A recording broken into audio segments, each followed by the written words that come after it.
Two Bowls in a China Shop is brought to you by these great companies that are giving us money to let you listen to their stuff. Bullshit, Kyle. We make this show. You and me. Two Bulls in a China Shop is brought to you by us. Someone's got to pay the bills, Dan, because it's not our trading. All right, roll them. At Progressive, we know there's nothing like the feeling of riding a motorcycle with your crew on the open road. That symphony of engines roaring in perfect harmony. It's a feeling that would be impossible to recreate on the radio. Until now. Hit it, Jerry.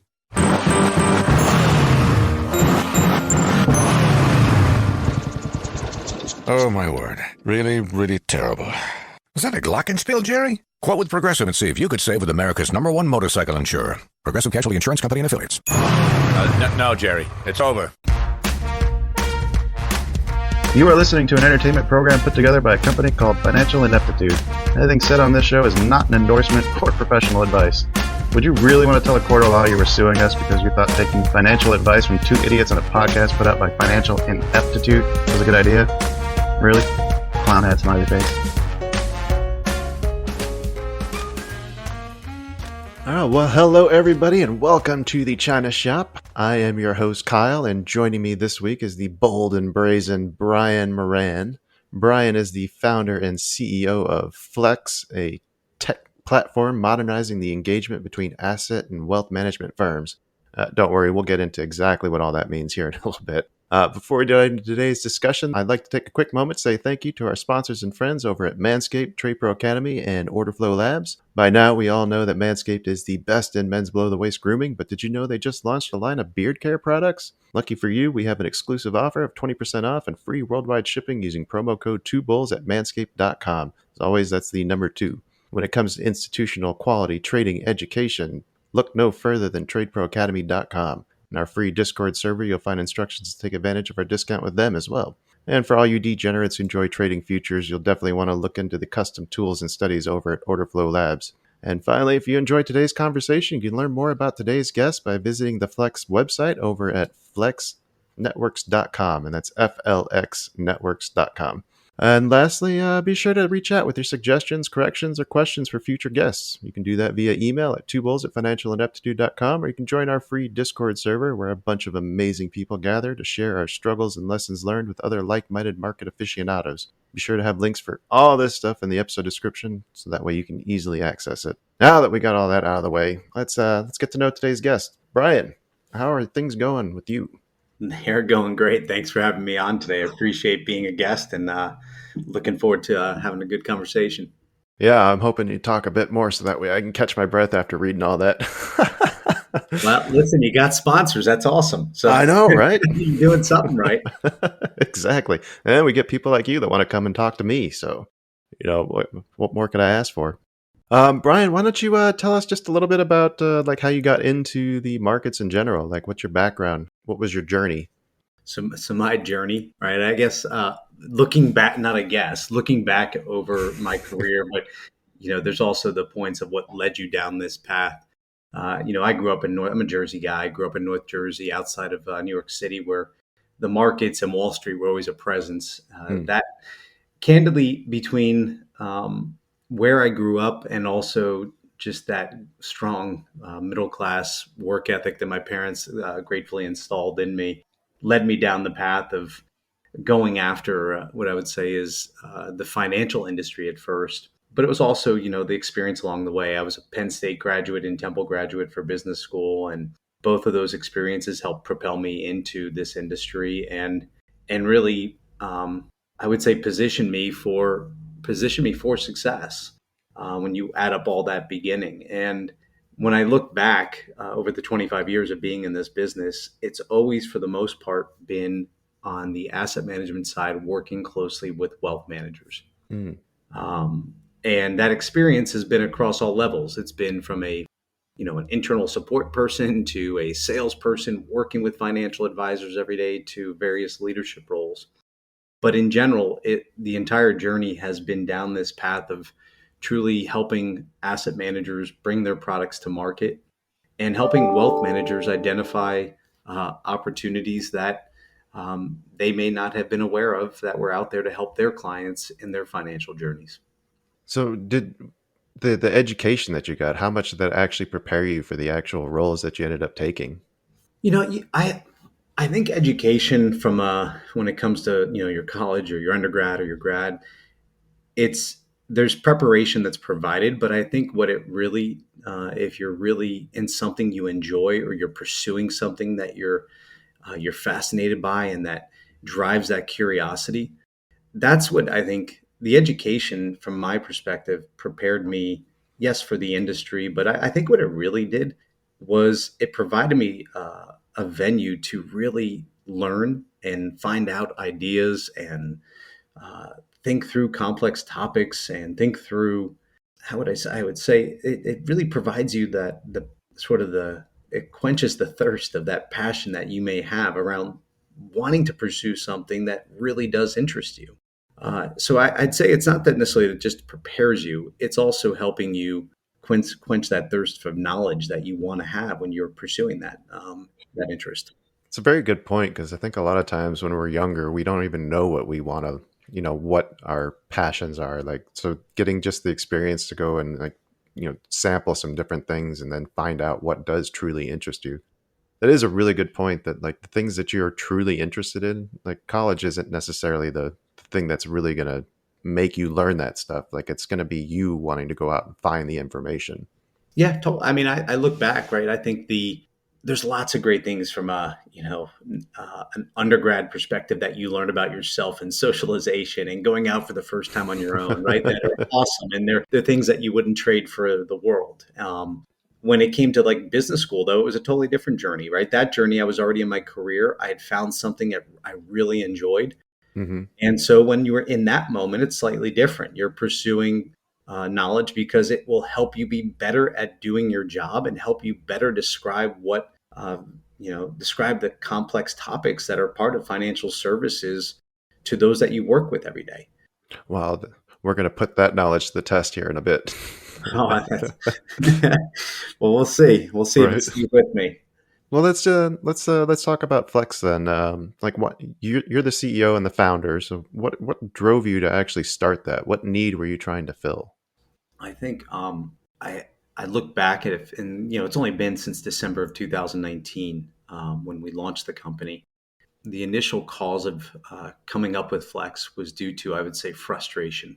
Mm, Frustration in just how the industry model was evolving, how it had changed, and just truly just thinking about could there be a different way that businesses came together, right? Is hmm. there a better way, a more effective way? And then you have that moment too when you're thinking about, you might be frustrated by how the whole model works, but you also have this idea. You have to be thoughtful around. Can I really convince others that if I come up with an idea that they're going to want to take this risk and try to go down this path with me Hmm.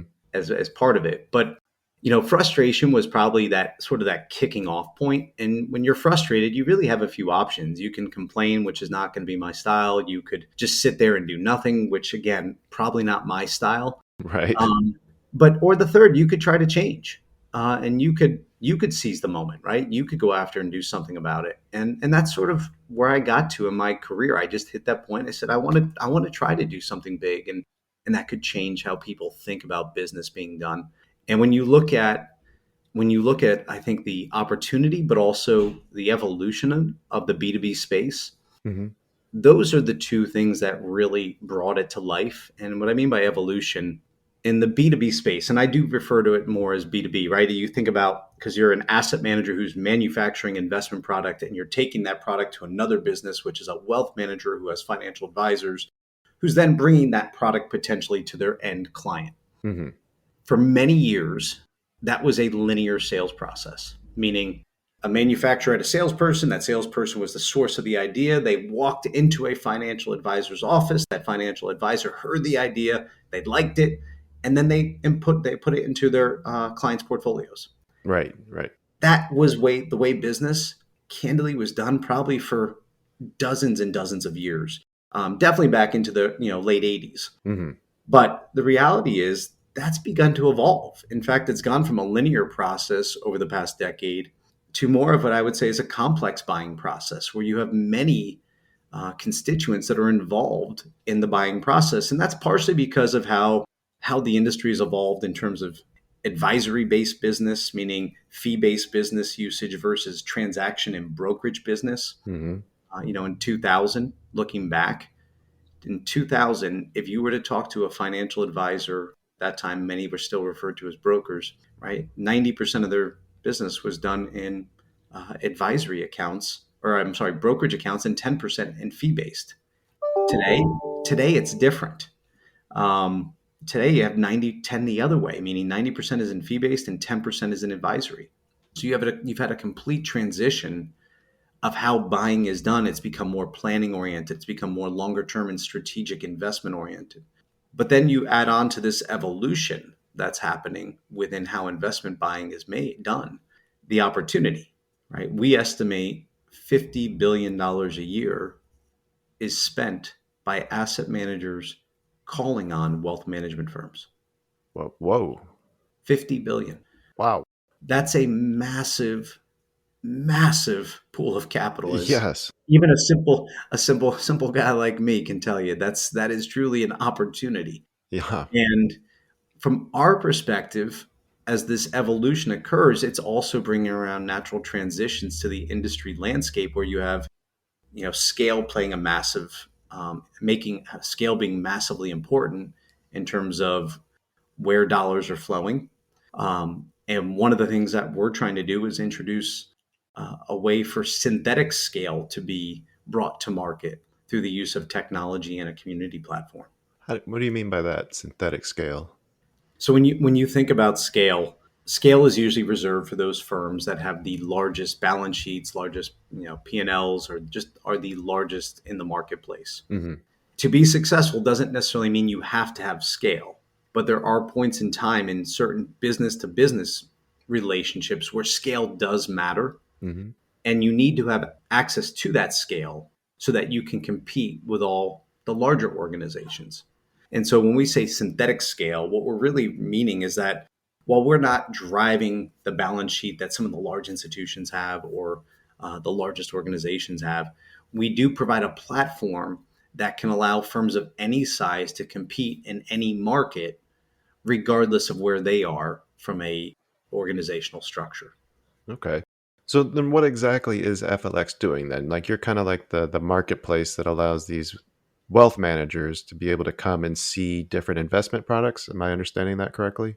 So as the vision talks about, our vision is pretty pure, right? Our Mm-hmm. goal is modernize and simplify, as we like to say, revolutionize the engagement that occurs between the asset manager, the wealth management firm, and the financial advisor.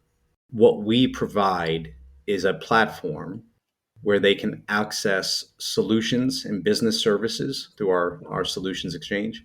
Mm-hmm. We provide them an investment exchange where asset managers and manufacturers of asset management products can place their products in this exchange, and vice versa. The wealth management firms and financial advisors can easily access information on those products and then transact on their local platforms that are more appropriate or relevant to where they do their business day in and day out. And then lastly, we provide an intelligence exchange, which delivers our membership what I believe is the purest form of investment professional perspectives in the industry today. And the reason I say it's the purest, we're not like a paid SEO. You're not going to just see the largest firms pop to the top because they're paying $5 million, $10 million a year for advertising space. We aggregate more than almost 100 different firms, investment, their IP, their thought leadership, their research, their white papers, their streaming video on the markets, on the products, and the quarters that they've just gone through, podcasts like this. All of it can be accessed through the intelligence exchange in one location by our members and be used at any time they want, how they want, and where they want. How much does it cost to become a member? Basic membership for individuals is free, right? We invite members to join. Our request is that you have to provide information on how you wish to engage within this community, though. Meaning, if other members in the community want to engage you got to tell them that, hey, not interested in phone calls. If you are going to reach out, send an email, or I don't want emails anymore or don't want phone calls. I'd actually prefer a face-to-face meeting if it's something you think is going to be valuable. Right. Um, we're more about how do you drive a better engagement experience as a platform. So is that's the general gist of what it takes to join. I love the intelligence spot on here. I didn't realize you had such a collection of knowledge on there. That's quite impressive, and I love that for people like me who try to do things on our own, just to be able to have a spot where you can find good information, that isn't biased.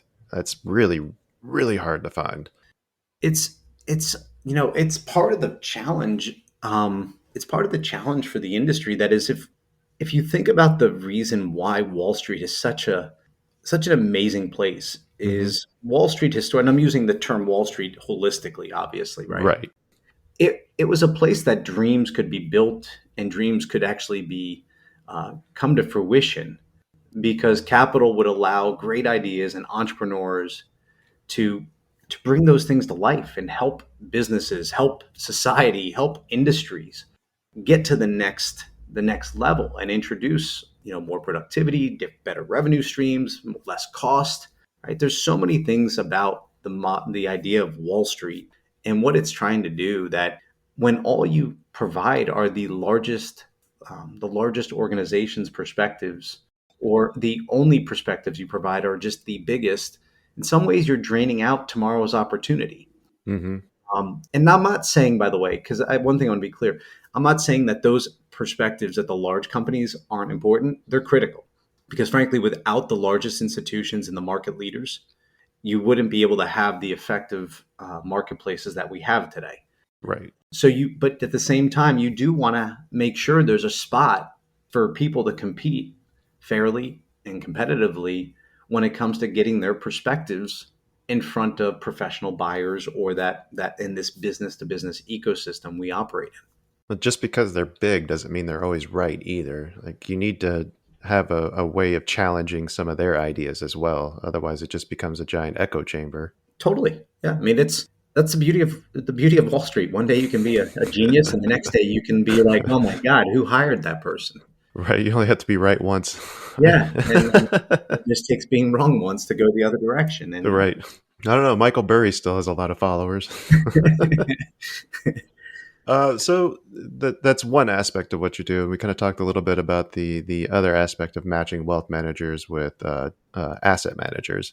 And one of the things I wanted to ask is like it seems like to me like advisors are always trying to push the same investment products, and that doesn't necessarily seem like the things that they're pushing are not always like the best for you. Like there's incentives for them to try to get you into other products.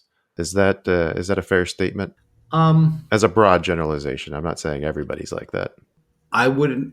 Is it the question? Maybe I'll rephrase it back. Is it that advisors are pushing, or is that just how the industry has evolved? I think that that's how the industry has evolved. Like there's incentives, it seems, for them to try to get you into certain products. I know there'll be an audience out there that says, he's just too pro the industry. I have to be. Yeah, I have to be honest. Yeah, please. I don't see these misaligned incentives as being pervasive. Okay. Right. I think I working with hundreds of senior leaders across the largest wealth managers and registered investment advisors, and knowing thousands of these advisors, I think the overwhelming majority of these people are trying their best every day to help clients meet their financial needs. And I think what's evolved is that in many cases their jobs are not what they were like 20 years ago, Hmm. right? If you talk to the average financial advisor, they spend maybe 10 to 15% of their week actually doing investments. Right. The majority of their job has become more planning oriented, wealth management and estate oriented. They're really there as a financial professional to help with what is becoming increasingly more complex financial topics as you grow your wealth or you go get older in age. Hmm. And I think the evolution of how they allocate their time is really what you've seen drive where dollars flow, because most of them are fee based. even if you're not a technical fiduciary, you're still using what I'll call advisory based accounts, which you're not incentivized to use one product over another. Okay. Right? There's 90% of the business today is being done in advisory based accounts. So yes, there's opportunities. I'm sure there's going to be moments where there's incentives that are maybe not always the best aligned, but overwhelming majority of the time, huge overwhelming majority of the time, uh, it's it is, I think, advisors and the wealth firms are acting in the best interest of their clients or as best they can. A good point too. With the switch to fee based, I think a lot of the incentives to just make trades just to get your commissions has Mhm. gone away largely. And then also the way the news media works, like you're only going to hear about the bad apples. You're never going to hear about the 90%, like you mentioned, that are out there trying to do the right thing. That's just not newsworthy, I guess. Hey, Newark Airport and LaGuardia and JFK have hundreds of planes a day that land safely. Right? Right, right, You don't hear about those. right. I do think though the evolution is important to point out because today, you have almost 80% of mutual fund and ETF assets sitting with 20 different companies. Hmm. Right? That is an evolution over the past decade that's come up from it was probably low 60s by in 2010. So you have seen this slow evolution to where the larger the larger organizations have continued to grow their market share. That's probably not different from any other industry that's going through a maturation process and going on to another level of the industry's life cycle. But I do think it's you do have an industry right now from an investment product perspective that does have a small portion of the total participants managing investment assets, garnering majority of control. And that's another good point. It just may be that there's not a whole lot to even choose from if you're not, aware of other places to Well, look. maybe this is maybe controversial, right? Think about this. There's 13,000 products plus to choose from. There's Yeah, more to choose yeah, from. But at the same time, if you think about the advisor and the wealth management firm, holy cow, they have more on their plate today than they ever did hmm, before, right? Wealth management planning is, wealth management planning is legitimately a it's a comprehensive and hard job, right? There's a lot that goes into it. There's a lot of time preparing and talking with clients and going through all of that. I think what's interesting is if you have so much more on your plate from a service perspective, and then you take a look at an investment roster that's in the numbers in the thousands, it can be overwhelming. And right, in many cases, I don't think the advisor is actually incentivized to pick the best winner sometimes. In some cases, you could argue that the upside potential of picking a new idea is not great enough to outweigh the potential of picking a new idea that goes bad. right. Yeah, because they have to be risk managers first too. Totally. I mean, if you have the option between a really known brand name like an Invesco that everyone knows, Hmm. and then a firm that's coming up that could be really attractive, an interesting product, great pedigree, it can be a hard decision at times for an advisor to say, I'm going to go with this new strategy that no one's ever heard of because they know if Invesco doesn't go well, I picked Invesco, a world leader. I think that's something that's, I think is a behavioral component in the Yeah, decision making. that's tough because that could be a career ender if you make the wrong decisions Completely. Yeah. like that. Yeah. So who have you partnered with then? Who what I saw when I was looking through the list of funds that you've worked with. I see that ChangeBridge is on there. I think that was one that I noticed.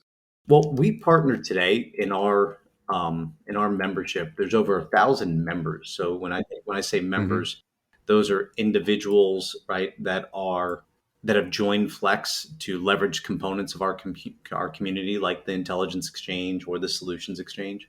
Hmm. We partnered with over 60 different asset managers, or just about 60 asset managers who represent $3 trillion of assets, who are using Flex in some shape or form to access resources, services, or even some cases shared personnel. And there's over 500 wealth management firm home office employees and advisors across the industry of wealth management. that have joined our platform over the past 12 months. So it's a growing platform. It, and I have no idea how that keeps happening. I Sorry, as long as you keep just repeating the sentence when it goes off, that's fine. I have no idea how that happens. I've literally turned off everything. Right. We have over. I'll just repeat that section. We're partnering with over 60 different asset managers. We have over 1,000 members in the community today that include distribution professionals that are wholesalers, national accounts, marketing professionals, and also over 500 of those members come from the wealth management side, either at the home office or the financial advisors themselves.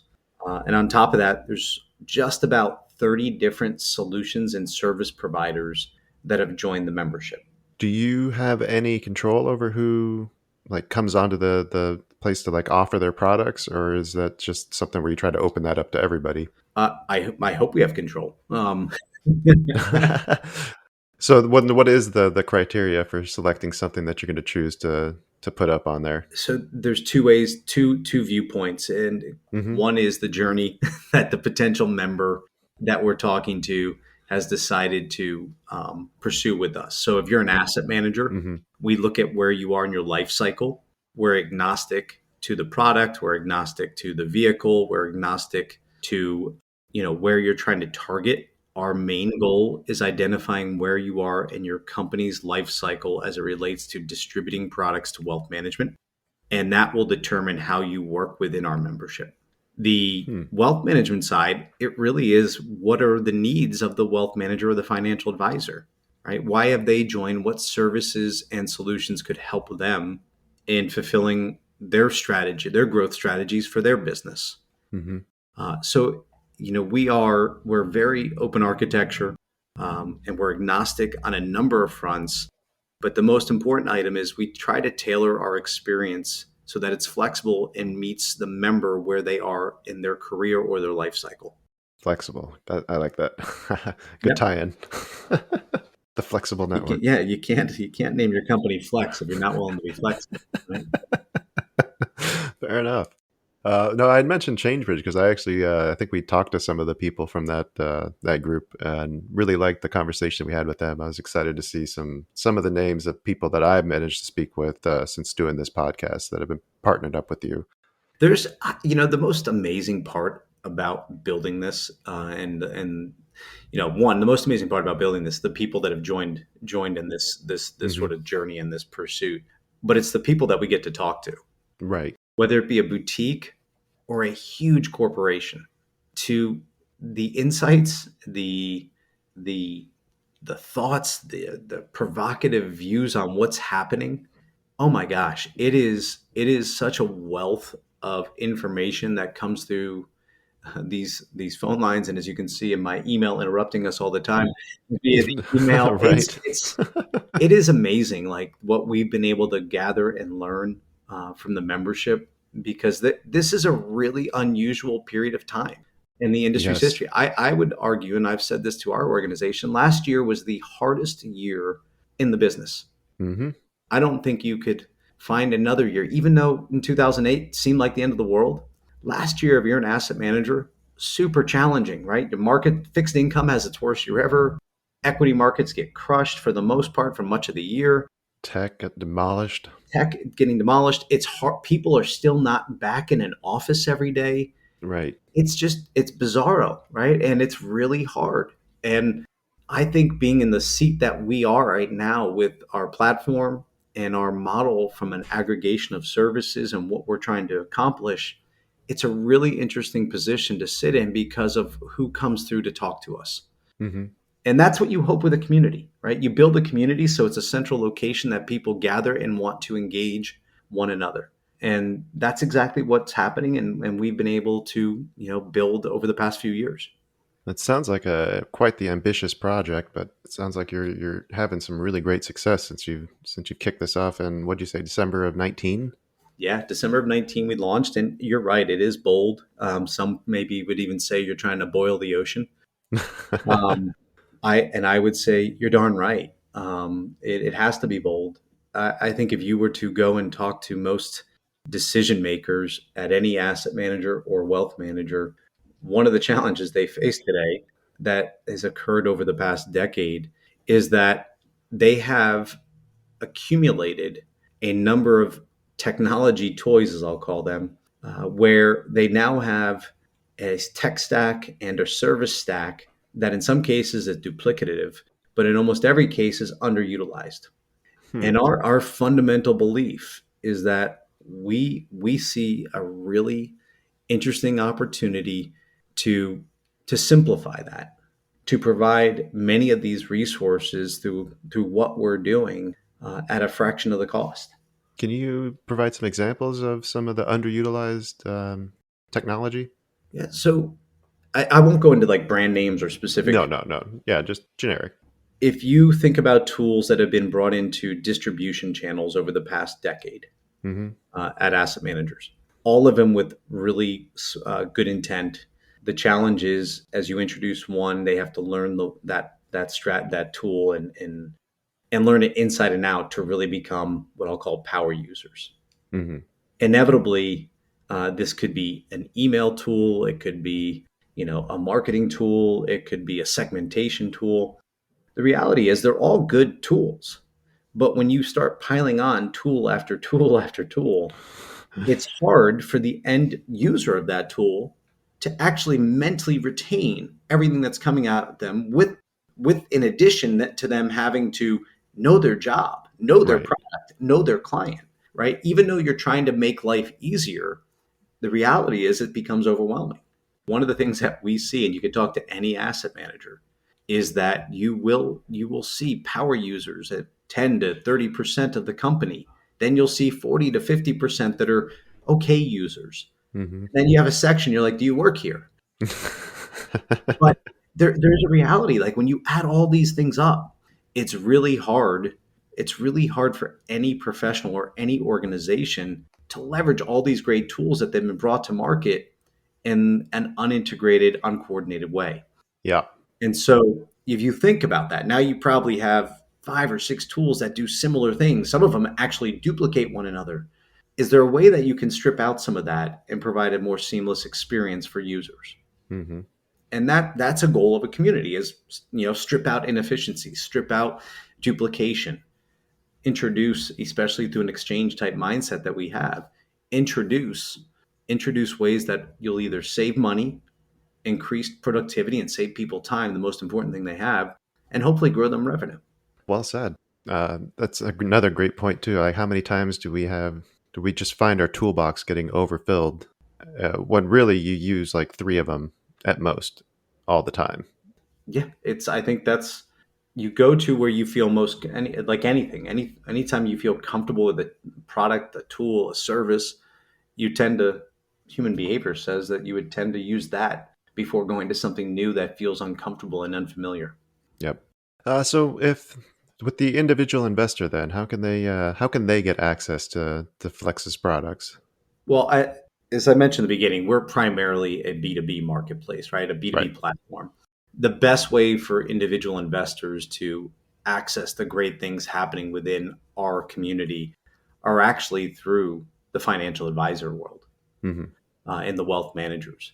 What we bring to market that from our asset managers who are manufacturing that investment product and that content and that thought leadership, that can all be accessed through the financial advisors that they work with day in and day out. So talk to your advisor. Absolutely. And then they can also get access to all the educational content that you have on there just by signing up. End investors, it's our membership is dedicated to the industry itself, Hmm. meaning you have to be a professional within the industry to become a member with Flex. Oh, okay. So the everyday person can't just sign up. No, not for what we provide. Okay, okay. So best to go through the financial planners then. Correct. Happy New Year from our friends over at Manscaped. The ball has officially dropped, and so have mine now that the bird's nest has been cleared out. Whether you had a New Year's kiss or not, the leaders in below the waist grooming have you covered for your much needed resolution of bringing sexy back. Join the 7 million men worldwide who trust Manscaped with our exclusive offer. Go to manscaped.com and use code 2bulls for 20% off plus free shipping. Now, as always, that's the number 2. Here's a toast to the new year and to a new you with no unruly pubes. Now that I've done the hard work of clearing out the overgrowth, this year is all about maintaining. Nobody wants to play golf on an overgrown putting surface. Maintaining a manicured playing surface is easier than ever with the global leaders in below-the-waist grooming. This year, take your package to the next level with their Performance Package 4.0 and other premium wet goods.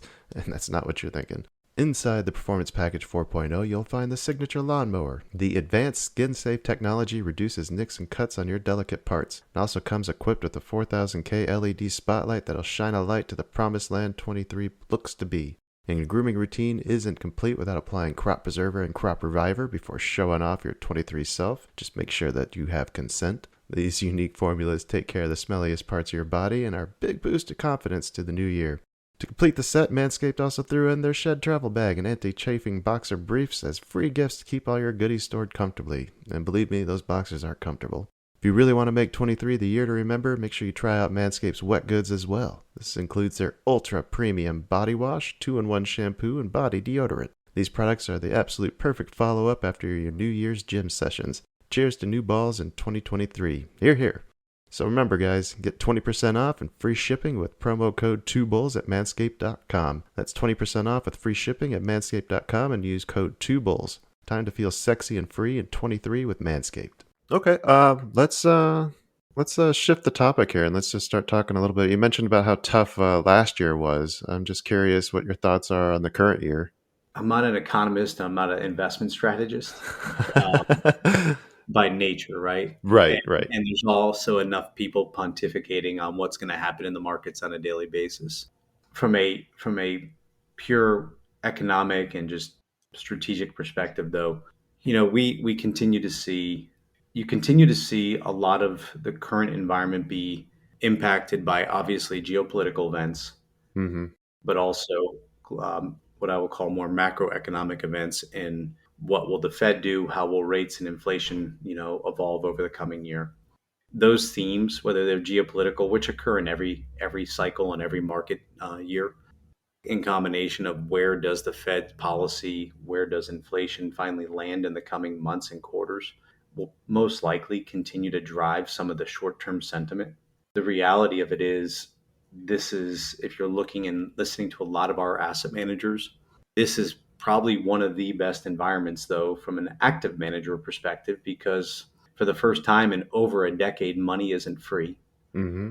The importance of being able to understand a company's balance sheet and their P&L, that's really when active management shines versus passive, because of the simple fact that in those environments where you can have differentiated return streams, that not everything is going to go up at the same time. Yep.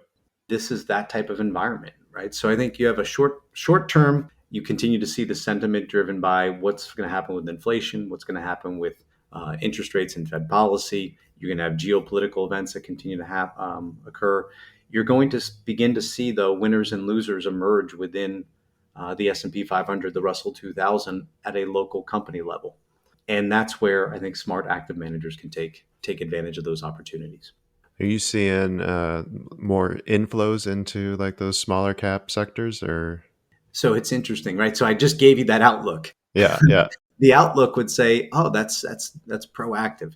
The reality is the top 20 funds over the past 12 months, only 2 of them are active management.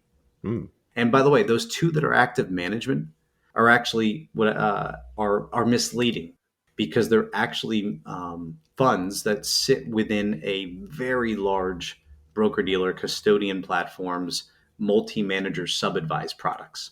Sounds Meaning, complicated. right? They it's their own mutual funds that they build, or ETFs that they build, and they bring multiple managers together to manage them under their umbrella. Mm-hmm.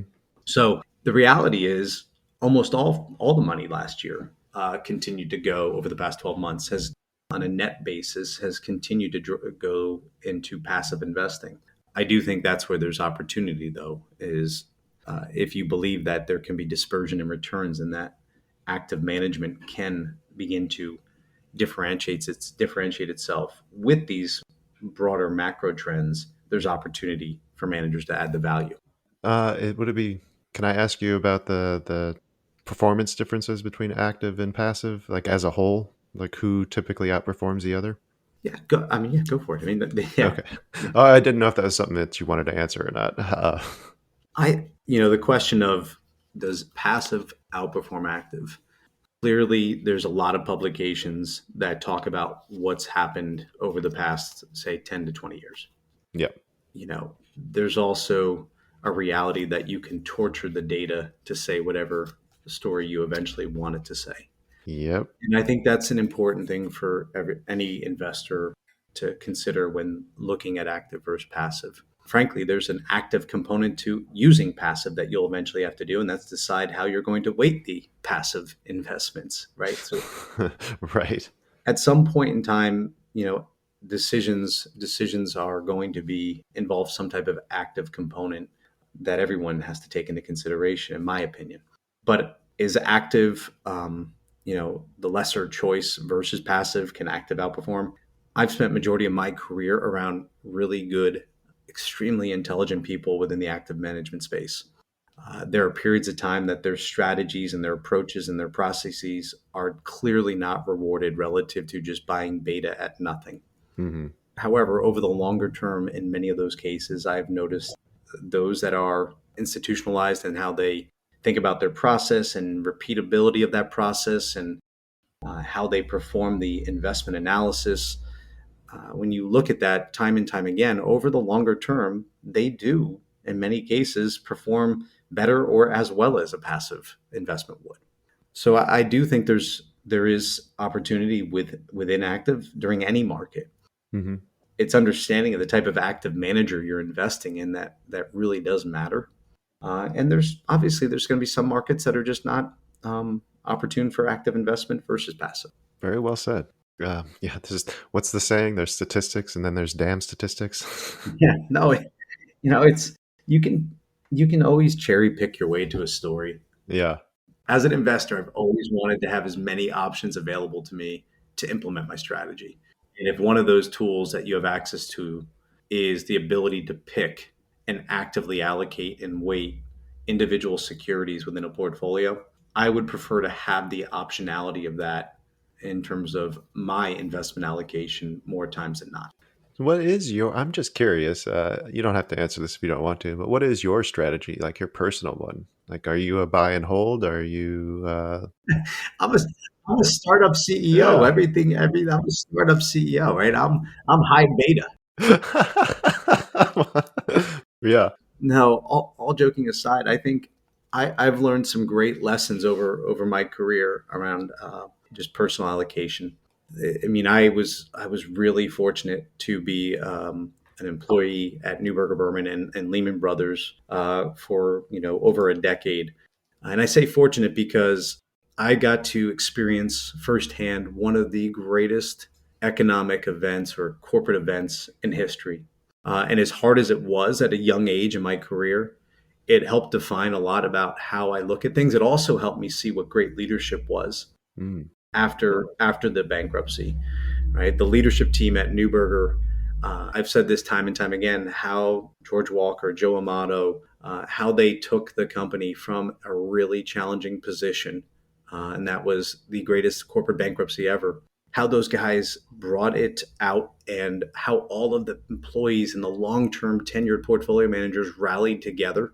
Uh, that moment was a defining moment because I saw the importance of culture, passion, and believing something bigger than just yourself Mm-hmm.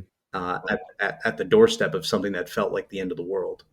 But it also influenced how I looked at personal wealth and personal allocation. I think when you're in the financial services industry or you're at a startup, you're surrounded by beta, and I think it's important that you take into account that if your income and your company's income is tied to market movements, you have to take that into account in terms of how much risk you add to your plate. Right. And that was one of the lessons for me is right, my entire income, my entire net worth in some cases was tied to capital markets. And then when you add all that up on top of a housing collapse, it's a really scary thing. Even though I was a younger professional and there was time to make it back, it's still a scary thing to go through. And I think those moments impact you. It's also really hard to keep your head when you watch a lot of wealth just evaporate in that short of a period of time. Absolutely. Right. I mean, you watch even, there's great lessons from any economic disconnect that occurs Hmm.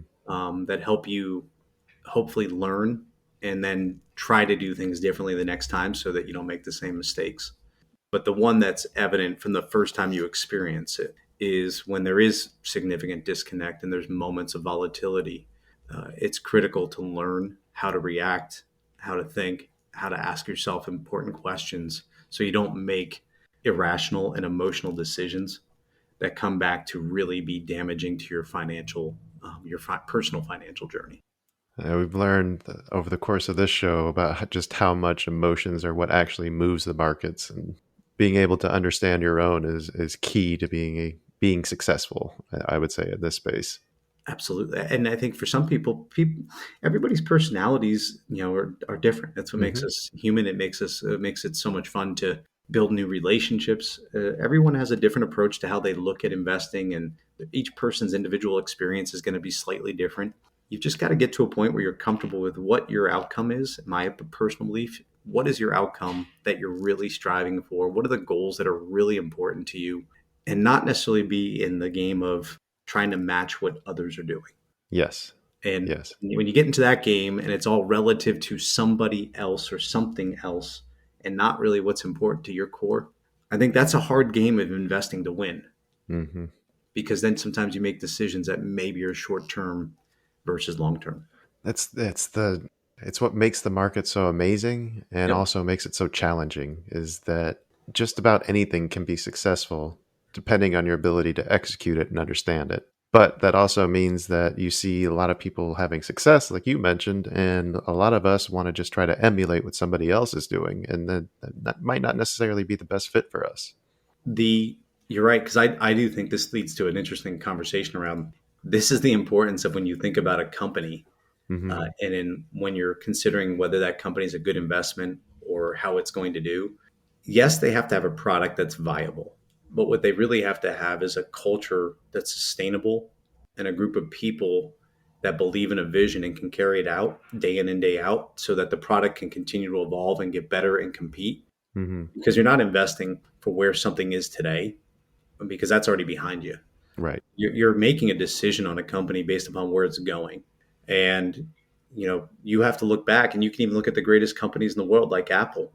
When that first iPhone came out, it was cool, it was different, but it was nowhere near as powerful and as amazing as what is there today, That's an excellent point. right? 14 versions later. Yeah. You have to be able to think beyond the moment and think about where it's going, and do they have the people, the vision, the culture to actually pull it off. How do you culture is such a tough one. Like how do you really dive in and like figure out what kind of culture a company has? So I can only really speak to how we went about it, maybe. Yep. Um, Yep.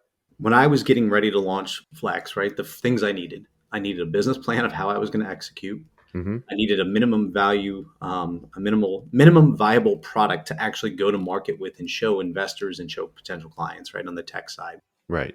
And then the other thing I needed was a culture statement, right? I believed that, listen, we were going to be successful. I had no doubt in my mind it was going to work. In fact, I recorded a few months before I actually launched Flex. I recorded a video and sent it to friends and families saying that moment in my life, what I was about to do, and I wanted them to know, and that I would come back to them later and tell them about how this all turned out to be an incredible, incredible journey. But a cornerstone of that moment was not just the product, it was not just the business plan, it was what I wanted the culture to be. Hmm.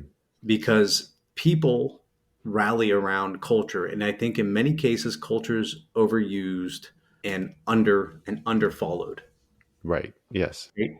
Culture is something that thrives at the top of an organization and makes its way throughout the company, and people feed off of it, right? It's that passion that comes from, in many cases, founders or leadership teams that people will get behind and they'll rally. And if they see the vision and they see the progress, they go above and beyond to try to do whatever they can to be a contributor to that success.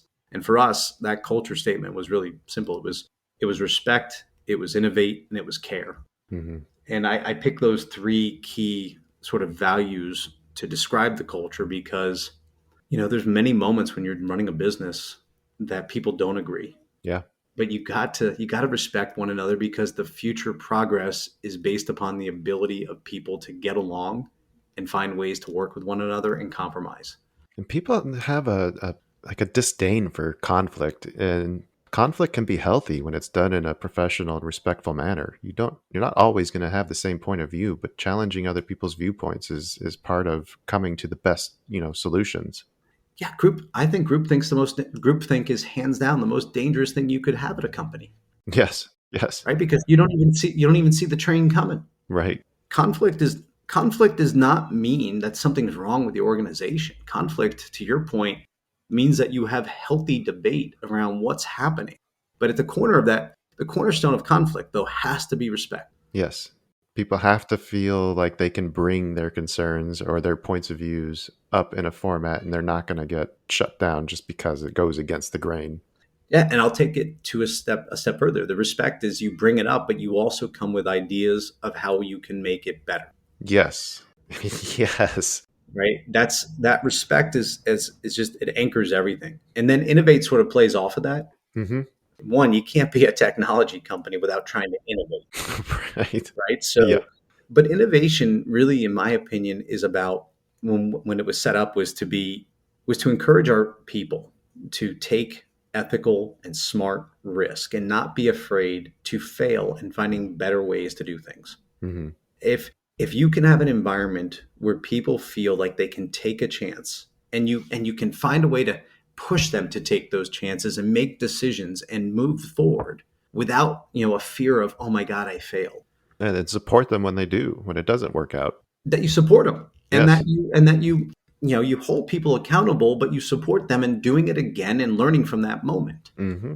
And then caring is, I think, is that last leg of the stool, which is it's not like parents and nurturing. Right.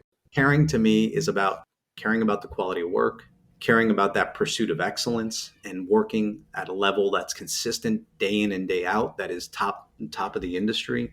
Caring about your peers, right? If you see somebody that's constantly at the office, that's there till 7, 8, 9, 10, Hmm. your workload is maybe a little bit less. Maybe you find a way to help them, Right. right? There's just so many components about caring about your peers and the work you provide, that if you have caring, you have respect, and you have an environment that is grounded with innovation, I think I think you have a good winning recipe. Now, I know I'm biased saying that, but I really do believe it. That's been part of our secret sauce of why we make progress, because it's not perfect here, but we make progress. Yep. That's well said, and I think an excellent point to wrap this up. I think. Well, I appreciate you having me, and I really enjoyed the conversation and the questions. So thank you so much. Yeah, I kind of went a little more. I really enjoyed the culture discussion. That's not don't get to have that very often, but something I'm definitely very passionate about. Well, this is a cool forum, and congrats on what you've been able to achieve here. This is a just a great environment and great discussion. So thank you. No, thank you. We'll definitely be in touch going forward here. Sadly, folks, we have come to the end of our time with Brian, but don't worry, there's still plenty more to see at their website at flxnetworks.com. And you can also find him on LinkedIn. We'll have links for all that in the episode description. But for now, we have to say thank you to Brian for taking the time to chat with us. And thank you to everybody who stuck around to the end. We'll be back soon with another exciting episode. Until then, goodbye. Thank you so much, Kyle. Have a good one.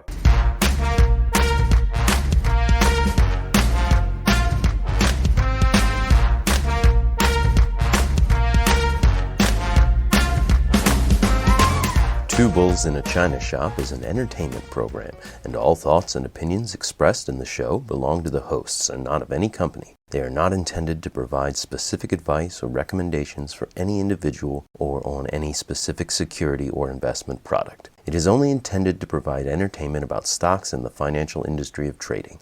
If you make trades based on what you hear in this show, you assume all risks for those trades.